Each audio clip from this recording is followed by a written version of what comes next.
Chapter 5. Making the Bond. I like Dakota Brown, although I have to admit that I've never partnered up with a more colorful person.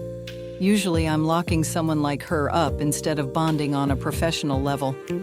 I come from an Irish background, and customarily, Irish people are not very cozy with anyone who is not Irish. There was, however, one exception, at least where I was concerned. And that exception came in the name of Jimmy Valentino. He was the bad boy from the neighborhood back home being Newark, New Jersey, of course. Jimmy was Italian, and both of our fathers worked on the same trash collection route. Jimmy's dad did the driving, and my father, with one other gentleman, did all of the collecting. They hated each other. And on more than one occasion, my father would come busting through the door, following one of their 12-hour shifts, swearing that someday, without getting caught, he would find a way to rid the earth of Jimmy's old man. Mom naturally laughed it off. She said that both men were just 2 inches apart from having a real, bona fide love affair. But none of our parents remotely suspected that another love affair was literally happening right under their noses. That's right. Me and Jimmy was quite a hot item way back then. In fact, Jimmy was the first to sweet-talk his hands right into my panties. His roaming fingers had their way with me right there on the front seat of his old '74 Chevy. Like I said, Jimmy was a real badass, but I just loved the way light would shine off of his big black curly locks. At times, the reflections almost made his hair appear to be blue.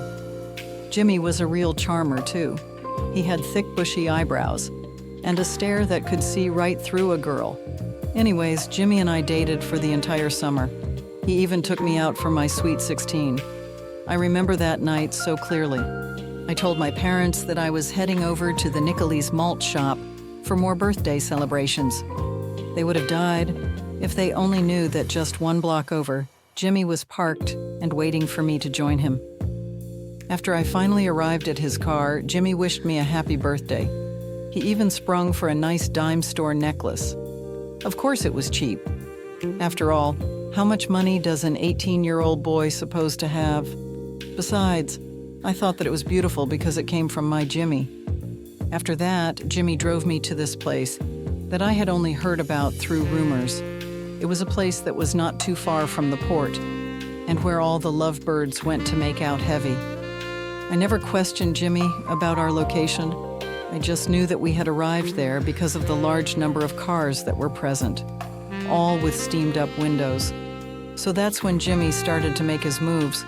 It began with very heavy kissing, and my Jimmy was a real good kisser. I could tell that he had lots of practice, but I didn't care because it was me that he was now kissing. I was completely caught by surprise to discover that our windows were beginning to look just as foggy as were the other cars parked nearby. Then Jimmy began to run his fingers along the inside rim of my panties. No boy had ever touched me on my privates before, and to be honest, it scared me half to death. But I allowed Jimmy to continue. All the while, he kissed me with deep passion. His hands glided over the top of my panties. I could feel a dampness beginning to form in the very places that he touched. Then he whispered words into my ear that set my soul ablaze. "Are you red down there, like you are on your beautiful head?" I could hardly speak. All I could do was nod positively. "I want to see it," he said. Jimmy then pulled my panties aside and he began to rub me there. But he was very careful not to penetrate me. He only strummed the top of my cherry until his wonderful touches began to make me gasp for air. Then without warning, he stopped. "The next time that I touch you down there, it will be because you want me to." What kind of asshole move was that? Of course I wanted him to. I did not tell him to stop. It was my 16th birthday, and Jimmy was going to make me into a fully fledged woman. So why did he stop? What did Jimmy Valentino have up his sleeve?